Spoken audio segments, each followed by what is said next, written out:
Assalamualaikum warahmatullahi wabarakatuh. Halo guys, apa kabar kalian?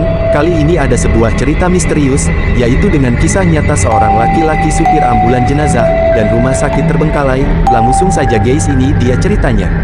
Di sebuah desa terpencil, ada cerita lama yang selalu diceritakan dari generasi ke generasi. Cerita tentang mobil jenazah tua dan sebuah rumah sakit yang sudah lama terbengkalai. Pak Udin, seorang pria tua yang selalu dipandang sebagai sosok bijak di desa itu, pernah mengalami kisah yang membuat bulu kuduk merinding dan tak pernah bisa dilupakan. Pada suatu malam yang sepi, ketika hujan rintik-rintik membasahi tanah desa, Pak Udin ditugaskan untuk mengantar seorang jenazah dari rumah sakit lama yang terletak jauh di luar desa. Rumah sakit itu sudah lama tidak beroperasi. Banyak orang percaya tempat itu angker, penuh dengan roh-roh penasaran yang terjebak di antara dunia ini dan dunia lain. Namun, malam itu, tidak ada pilihan lain. Mobil jenazah satu-satunya yang bisa digunakan hanya mobil tua yang sudah berkarat dan usang. Dengan berat hati, Pak Udin berangkat. Suasana malam itu begitu mencekam, jalan menuju rumah sakit itu seperti labirin yang semakin membuat hati Pak Udin tidak tenang.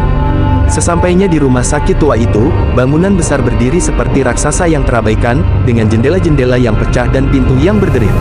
Angin malam berhembus membawa bau apek dari bangunan yang lama tak tersentuh manusia. Pak Udin masuk ke dalam, mencoba menemukan jenazah yang harus diantarnya.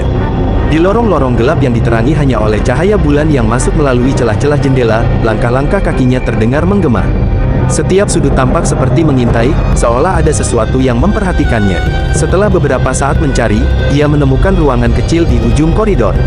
Di sana, tergeletak sebuah tubuh yang dibungkus kain kafan putih. Pak Udin dengan cepat mengangkat jenazah itu dan membawanya ke mobil jenazah. Namun, saat ia hendak menutup pintu belakang mobil, ia mendengar suara. Suara lirih dari dalam rumah sakit. Suara itu seperti bisikan samar. "Jangan pergi." Pak Udin terdiam sejenak, merinding. Dia yakin itu hanya imajinasinya. Tapi ketika ia berbalik untuk masuk ke dalam mobil, suara itu terdengar lagi, lebih jelas kali ini. "Jangan tinggalkan aku di sini." Dengan tangan gemetar, Pak Udin menyalakan mesin mobil. Mobil tua itu menggeram seperti binatang yang terbangun dari tidur panjangnya. Namun, ketika roda mulai berputar, kaca spionnya menangkap bayangan yang tidak mungkin ada. Bayangan seorang perempuan berdiri di ambang pintu rumah sakit, memandang ke arahnya dengan mata kosong. Pak Udin menginjak pedal gas dan melaju dengan cepat meninggalkan rumah sakit tua itu. Namun, perjalanan pulang terasa jauh lebih menakutkan. Setiap kali dia melihat ke spion, bayangan perempuan itu masih ada, semakin dekat, seperti sedang mengikutinya. Meski ia telah menambah kecepatan, bayangan itu tak pernah hilang, terus mengikuti di belakang mobil jenazah tua itu.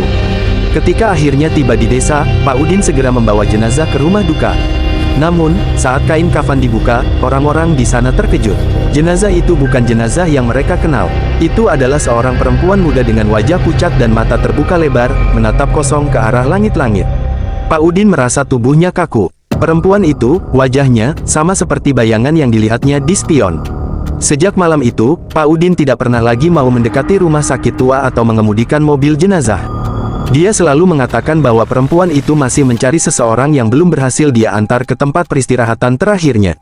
Dan setiap malam, ketika angin malam berhembus lembut, orang-orang di desa kadang-kadang mendengar suara samar dari kejauhan, suara yang berkata, "Jangan tinggalkan aku di sini."